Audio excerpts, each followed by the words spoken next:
Դատարանը բավարարել է միջնորդությունը քննիչի 2 ամիս ժամկետով երկարաձգել է, միակ բանը, որ արձանագրել է, դա բժշկական օգնության իրավունքն է, որ պարտադրեց քննիչին եւ բոլոր մարմիններին, որպեսզի ապահովեն քաղաքացիական հիվանդանոցում իր բժշկի մոտ բուժում ստանալու իրավունք։ Որոշումը նոր եմ ստացել, դեռ չեմ կարդացել, չգիտեմ մնացածը ինչպես է հիմնավորել, բայց իրավաբանորեն կարող եմ պնդել, որ այստեղ քրեական գործ չկա, բառեզբոնի իմաստով։ Թե առաջին նիստի ժամանակ ներկայացված միջնորդության, թե սրա շրջանակներում մանրամասն մենք վեր ենք լուծել ամբողջ մեղադրանքը։ Ընդամենը մեկ օրինակ բերեմ, որ պատկերացնեք։ Անգամ իրավապահ մարմինները չեն կարողանում որոշել՝ ի վերջո պետական գաղտնիք է, թե չէ։ Սկզբից հաղորդում են տալիս գաղտնիք, հետո ասում են այլ տեղեկատվություն, հետո որոշում են, որ պետական գաղտնիք է, երբ որ փորձում ենք այս հարցադրումները ներկայացնել եւ պարզաբանում ստանալ, չկա։ Իսկ դատարանը ընդամենը արձանագրում է, որ այս փուլում ես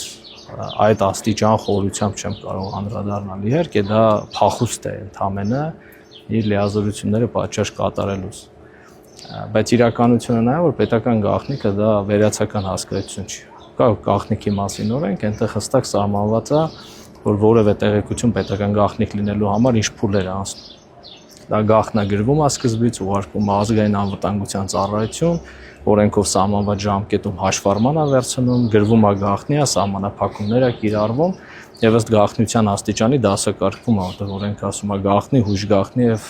հատուկ կարեւորության ինֆորմացիա, որոնք ունեն տարբեր պահպանման ժամկետներ 20, 30, 40։ Ընդամենը մենք պահանջում ենք այդ գաղտնագրումները,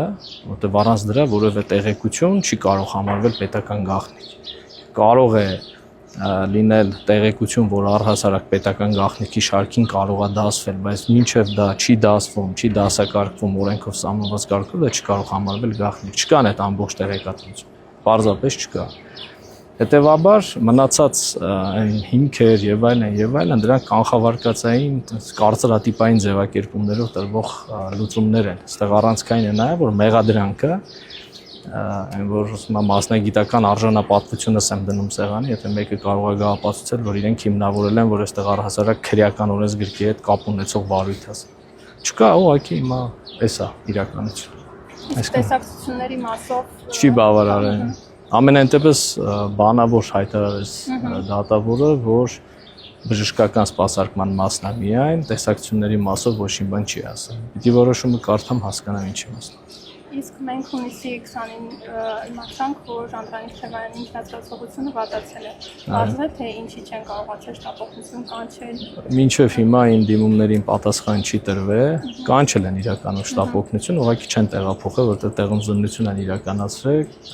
ստաբիլիզացվել է իր կարգավիճակը, առողջականը։ Հետևաբար գտել են, որ տեղափոխելու այլ հիվանդանոց կարիք չկա։ Շարքած։ Դա